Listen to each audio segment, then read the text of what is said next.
नमस्कार, आप देख रहे हैं इंडिया न्यूज हरियाणा में। आपके साथ तरन्नुम जहान शेख। बुलेटिन की शुरुआत फटाफट अंदाज में। प्रधानमंत्री नरेंद्र मोदी ने अमेरिका दौरे का आज दूसरा दिन है। पहले दिन के एक्शन के बाद आज पीएम मोदी अमेरिकी राष्ट्रपति जो बाइडेन से मुलाकात करेंगे।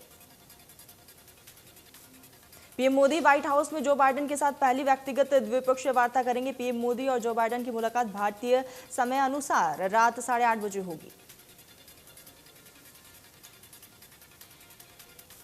प्रधानमंत्री नरेंद्र मोदी ने अमेरिकी उपराष्ट्रपति कमला हैरिस के साथ मुलाकात की। उस दौरान कमला हैरिस ने इस बात पर जोर दिया है कि पूरी दुनिया में लोकतंत्र खतरे में है और इस स्थिति को सुधारने के लिए दोनों अमेरिका और भारत को साथ मिलकर काम करना होगा।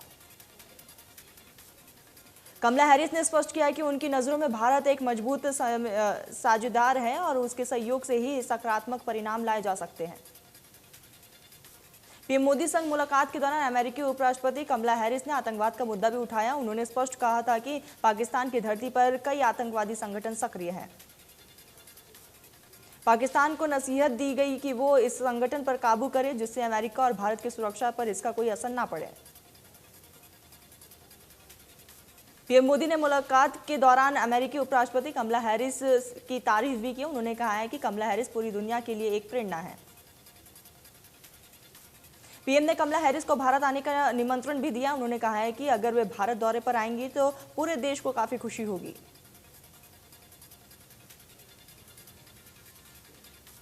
पीएम मोदी ने गुरुवार को ऑस्ट्रेलिया के प्रधानमंत्री स्कॉट मॉरिसन से मुलाकात की। पीएम मोदी ने ट्वीट कर कहा है कि मॉरिसन उनके दोस्त हैं और उनसे बात कर उन्हें हमेशा अच्छा लगता है।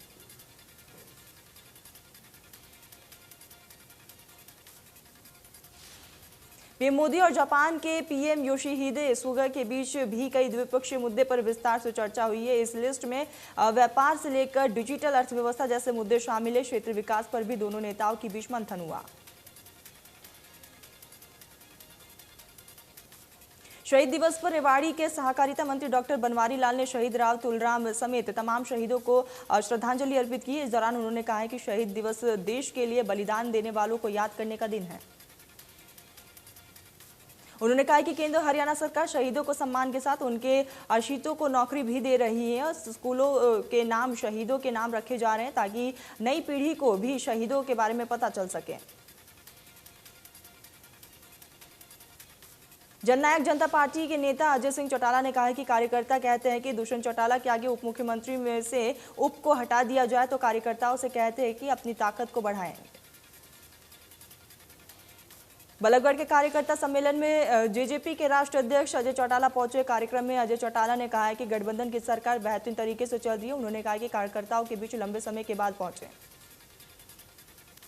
अजय चौटाला ने भूपेंद्र हुड्डा अखबारों तक की बयानबाजी करते हैं। हुड्डा जनहित में मुद्दों को ना तो विधानसभा में उठाते और उन्होंने कहा है कि यदि वे जनता के बीच जाते हैं तो अच्छी बात है। जनता की समस्याएं बताएं, कम से कम सरकार उनकी कमी को दूर करेगी।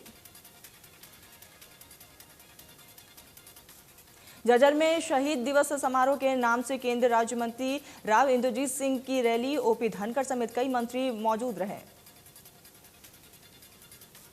1857 क्रांति में शहीद हुए राव तुलराम के सम्मान में रैली में शहीदों के परिवारों को सम्मानित किया जाएगा। झज्जर में हो रहे प्रदेश स्तरीय शहीद दिवस समारोह में गुरुग्राम से पर्यावरण संरक्षण विभाग बीजेपी के प्रदेश संयोजक नवीन गोयल 600 वाहनों के काफिले के साथ हुए रवाना। शहीद दिवस समारोह में केंद्रीय राज्य मंत्री राव इंद्रजीत मुख्य अतिथि के तौर पर मौजूद रहे। वही समारोह की अध्यक्षता प्रदेश अध्यक्ष ओम प्रकाश धनखड़ ने की।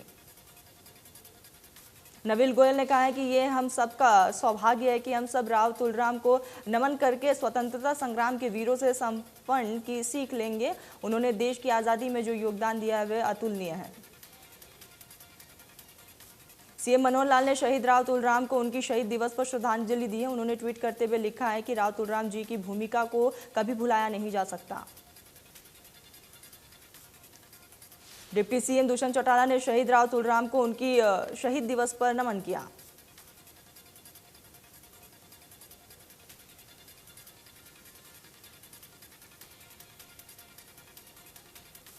पच्चीस सितंबर को चौधरी देवीलाल की जयंती पर इनेलो जिंद में सम्मान दिवस रैली करने जा रही है। इनेलो नेता अभय चौटाला ने कहा है कि ये रैली ऐतिहासिक होगी। लाखों की संख्या में लोग इस रैली में पहुंचकर चौधरी देवीलाल को श्रद्धांजलि अर्पित करेंगे और कुछ लोगों को सबक भी सिखाएंगे। जिंद पार्टी कार्यालय पहुंचे अभय चौटाला ने बताया कि सम्मान दिवस रैली में पूर्व प्रधानमंत्री एचडी देवगौड़ा और जयंत चौधरी, मुलायम सिंह यादव, केसी त्यागी, यशवंत सिन्हा, प्रकाश सिंह बादल, नरेश टिकैत समेत कई बड़े नेता आएंगे।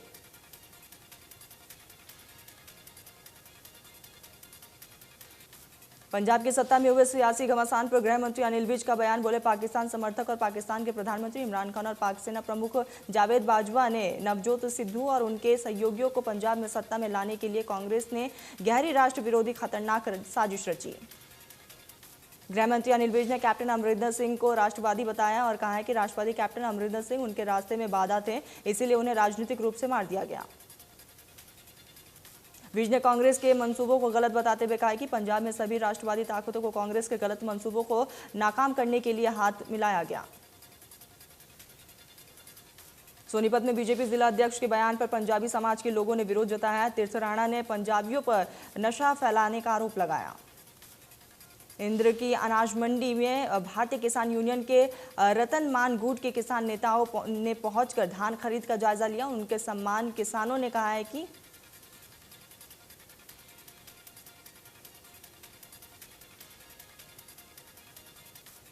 किसानों ने किसान यूनियन के नेताओं के साथ नारेबाजी करते हुए प्रदर्शन किया। कहा है कि एमएसपी पर कानूनी बनाना चाहिए ताकि किसानों को अपनी फसल आने और पौने दामों पर ना बेचना पड़े। किसानों ने कहा है कि अभी तक इंद्री की अनाज मंडी में ना तो बारदान आया है और ना ही किसी तरह की कोई भी व्यवस्था की गई।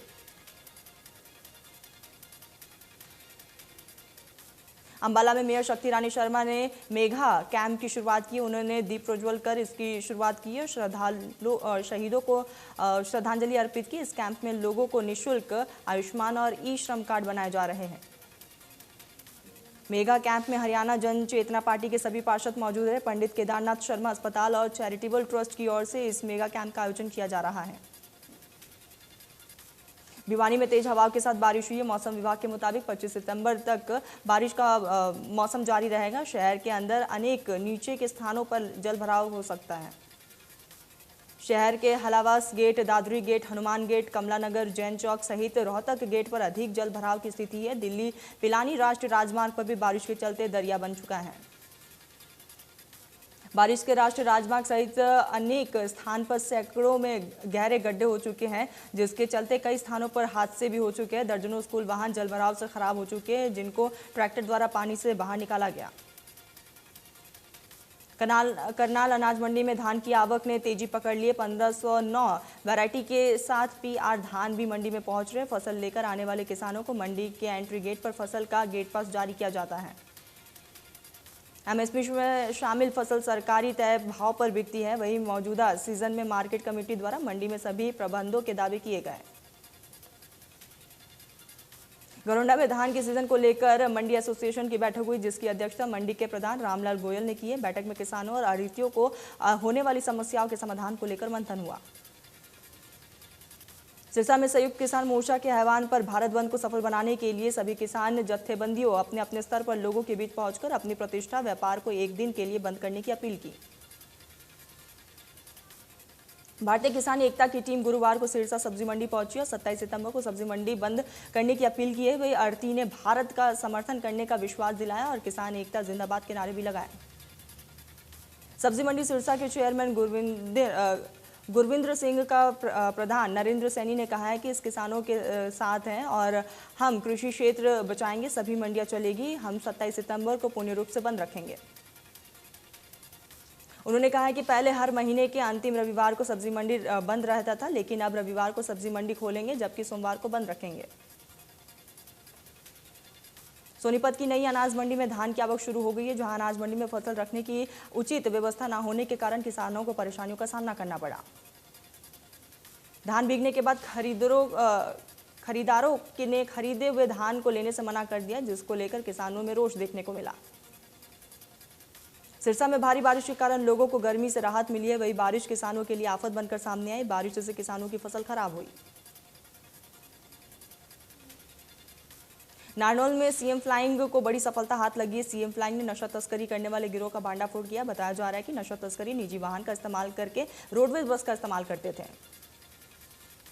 पुलिस और सीएम फ्लाइंग को मिली गुप्त सूचना और जानकारी थी कि अजमेर से संगरू जा रही बस में नशे की तस्करी की जा रही है और पुलिस का शक सही निकला। सीएम फ्लाइंग ने कार्रवाई की।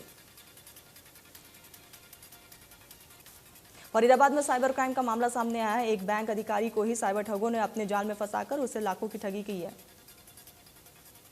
लगभग 10 से 12 दिनों में उनके फोन पर केवाईसी करने के लिए मैसेज आ रहे थे, जिससे वो बार बार इग्नोर भी कर रहे थे, लेकिन उनके फ़ोन पर जब एक फ़ोन आया तब इस साइबर ठग ने का खुलासा हुआ। उन्होंने बताया कि उनके पास से एक कि आपको अपने केवाईसी करना है, जिसके लिए मात्र 10 रुपये नॉमिनल चार्ज लगेगा। फिर उन्होंने सोचा कि कोई भारतीय बैंकिंग की नई गाइडलाइंस आई होगी, इसीलिए उन्होंने इस चार्ज को दे दिया। उन्होंने बताया कि जब तक वे समझ पाते तब तक उनके क्रेडिट कार्ड और एटीएम को मिलकर लगभग 13 लाख ठगी हो चुकी थी। आनन फानन में उन्होंने पुलिस को सूचना दी, जिसके बाद आगे की कार्रवाई शुरू की गई। गन्नौर में जीवानंद पब्लिक स्कूल में बड़ा हादसा हो गया। स्कूल में क्लासरूम की कच्ची छत गिरने से बच्चे सहित क्लास टीचर भी घायल हो गए। घायलों को अस्पताल में भर्ती करवाया गया। मेरठ से आतंकवाद निरोधक दस्ते के मौलाना खलीम सिद्दीकी को गिरफ्तार किया गया। बताया जा रहा है कि मौलाना सिद्दीकी का फरीदाबाद से भी कनेक्शन था। मौलाना के साथ उसके अन्य 5 साथियों को भी गिरफ्तार किया गया। बताया जा रहा है कि फरीदाबाद के सेक्टर 17 में जबरन धर्मांतरण का मामला दर्ज किया गया। पीड़ित विनोद ने पुलिस से शिकायत में बताया कि 2011 में वह अपने परिवार के साथ फरीदाबाद रह रहा था। कुछ मुस्लिम युवक उसे मुस्लिम समाज की अच्छाइयों रोहतक के दिल्ली बाईपास के पास शराब ठेके पर 3 नकाबपोश बदमाशों ने फायरिंग कर 3 लाख रुपए की लूट की घटना को अंजाम दिया। लूट की वारदात सीसीटीवी में कैद। पुलिस को लूट के बारे में सूचना मिली। पुलिस मौके पर पहुंची। शराब के ठेके पर लगे सीसीटीवी खंगालने के बाद आगे की तफ्तीश शुरू की। पुलिस आसपास के सीसीटीवी की मदद से बदमाशों की पहचान करने में जुटी हुई है, लेकिन अभी तक बदमाशों की पहचान नहीं हो पाई। बल्लभगढ़ की चावला कॉलोनी में चोरों ने एक मकान को निशाना बनाया। चोर मोबाइल फोन और नकदी चुराकर फरार हुए। मकान में राजपरी नामक महिला अपने बच्चों के साथ रहती थी, जिसके पति की कोरोना की वजह से कुछ महीने पहले ही मौत हो गई थी। देर रात करीब 2 बजे तक उसके बच्चे फिल्म देख रहे थे। सुबह जब वे सोकर उठी तो उसने घर का सारा सामान फैला हुआ देखा। यूएसए से इनपुट होने वाले कोयले के दामों में वृद्धि होने के चलते जल्द ही ईंट के दामों में भी इजाफा देखने को मिलेगा। ईंट भट्टा मालिकों ने केंद्र सरकार से कोयले के दामों में हो रही वृद्धि को रोकने की अपील की। बताया जा रहा है कि कुछ साल पहले जिस कोयले की कीमत 9,000 प्रति क्विंटल थी, आज उस कोयले की कीमत 22,000 प्रति क्विंटल तक पहुंच चुकी है, जिसका सीधा असर ईंट की कीमत पर पड़ेगा। सरकार की ओर से शुरू की गई आयुष्मान कार्ड योजना के तहत यमुनानगर जिले में 4,24,000 कार्ड बनाने का लक्ष्य रखा गया, जिसके लिए विभिन्न स्थानों पर कार्ड बनाए जा रहे हैं। यमुनानगर के विधायक ध्यान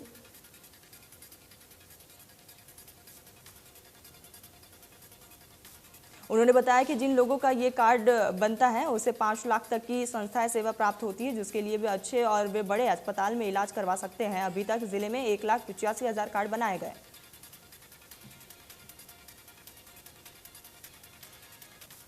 नूह में भारी बरसात के कारण इलाके में जगह जगह जलभराव की स्थिति है। स्वास्थ्य विभाग की रिपोर्ट के मुताबिक 5 साल की अपेक्षा इस साल 25 डेंगू के नए केस सामने आए। डेंगू के बढ़ते प्रकोप के कारण स्वास्थ्य विभाग ने 6 सदस्यीय 27 टीमों को गांव में स्प्रे के लिए भेजा। देश में पिछले 24 घंटे में कोरोना वायरस के 31,390 मामले सामने आए। 32,505 रिकवरी हुए, 318 की मौत हुई।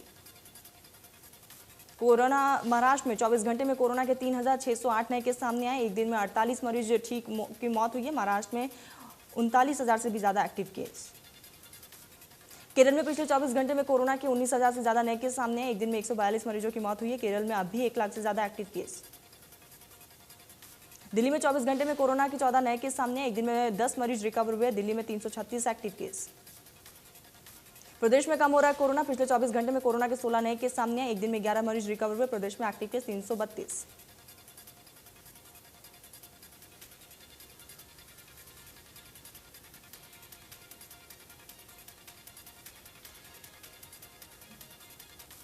देश में एक बार फिर कोरोना के मामलों की रफ्तार बढ़ने लगी है। आपको बता दें, पिछले 2 दिनों में कोरोना के 30,000 से भी ज्यादा मामले सामने आए। वहीं मलेरिया और डेंगू का भी खतरा बढ़ता जा रहा है। गुरुग्राम में बिल्डर जनता को अपना आशियाना लेने के बनाने के नाम पर सैकड़ों सपने जरूर दिखाते हैं, लेकिन जमीनी हकीकत कुछ और है। 1958 में गुरुग्राम के पॉस एरिया कहे जाने वाले सेक्टर 52 की आरडी सिटी सोसाइटी जब से बनी है तभी से विवादों के घेरे में है। बिल्डर और सरकार की आपसी खींचातानी के बीच एक बार फिर से आरडी सिटी बिल्डर का डीटीसीपी ने लाइसेंस कैंसिल कर दिया, जिसकी वजह से आरडी सिटी में रहने वाले 2800 परिवार इसकी मार झेल रहे हैं। आरडी सिटी में रहने वाले लोगों का कहना है कि आरडी बिल्डर ने जो वादे हमें किए थे वो अभी तक पूरे नहीं किए। लोग बिना सुविधा के ही रहने को मजबूर हैं। बिल्डर का लाइसेंस भी कैंसिल होने के बावजूद भी मेंटेनेंस चार्ज लिया जाता है, लेकिन सोसाइटी में ना तो रोड है, स्ट्रीट लाइट है और ना ही कोई साफ सफाई। लोगों ने सरकार से गुहार लगाई है कि जल्द आरडी सिटी को भी नगर निगम में शामिल करे, जिससे बिल्डर से उनको छुटकारा मिले। गुरुग्राम के पौष इलाके कहे जाने वाले सेक्टर 3, 5 और 6 में गंदगी का अंबार लगा हुआ है। पार्क, ग्रीन बेल्ट और घरों में गंदगी फैली हुई है। चरखी दादरी के सांस्कृतिक मॉडल प्राइमरी स्कूल में 1.5 से 2 फीट तक पानी भरा हुआ है, जिससे बच्चों को काफी ज्यादा परेशानी हो रही है। जलभराव के चलते स्कूल की कक्षाएं स्थायी तौर पर शिफ्ट कर दी गई है। जलभराव के कारण स्कूल की बिल्डिंग में भी सीलन आ गई है। राइट टू सर्विस के मामले में फरीदाबाद की स्थिति संतोषजनक बताई जा रही है। जिले के लोगों की शिकायतों को दूर करने के मामले में फरीदाबाद की रैंकिंग 9.5 है। इंडिया न्यूज हरियाणा से खास बातचीत में फरीदाबाद के डीसी जितेंद्र यादव ने कहा कि अधिकारियों को निर्देश दिए गए हैं कि समय पर लोगों की शिकायतें सुनें।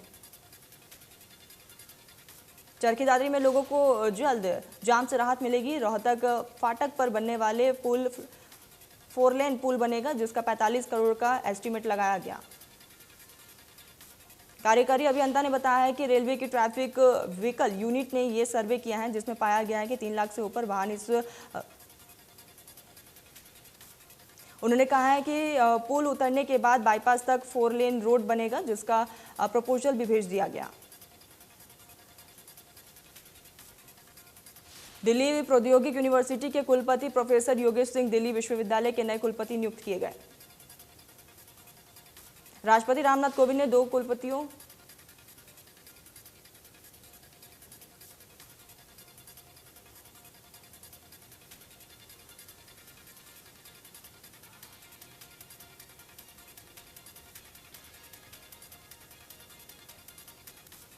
प्रधानमंत्री नरेंद्र मोदी 3 दिवसीय अमेरिका के दौरे पर है। इस दौरान वे पीएम मोदी कई ग्लोबल सीईओ के साथ मुलाकात की। उन्होंने क्वालकॉम, ओडीबी आदि कंपनियों के सीईओ से भी बातचीत की।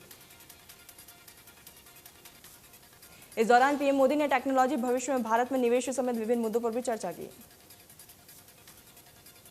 पीएम मोदी के साथ बैठक करने के बाद क्वालकॉम के सीईओ क्रिस्टियन ने कहा है कि हमें भारत के साथ अपनी साझेदारी पर बेहद गर्व है। हम भारत के साथ मिलकर जो कुछ भी कर रहे हैं उससे हम खुश हैं।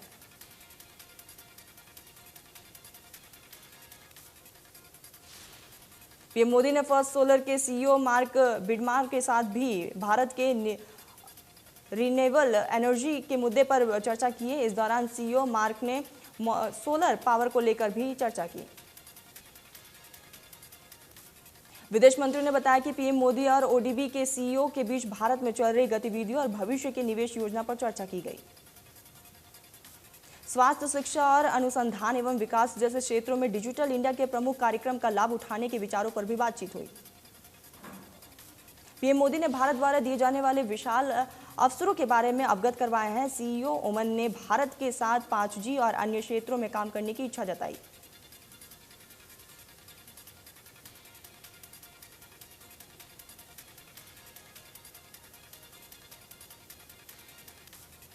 जम्मू कश्मीर के शोपियां में सुरक्षा बलों के साथ हुई मुठभेड़ में एक आतंकवादी मारा गया। सुरक्षा बलों ने जिले में जेनापोरा इलाके के कशवा गांव में आतंकवादियों की मौजूदगी की सूचना के बाद इलाके की घेराबंदी और तलाशी अभियान शुरू की। आतंकवादियों की सुरक्षा बलों पर गोलीबारी करने से अभियान मुठभेड़ में तब्दील हो गया है। बल ने भी गोलीबारी का मुंह तोड़ जवाब दिया।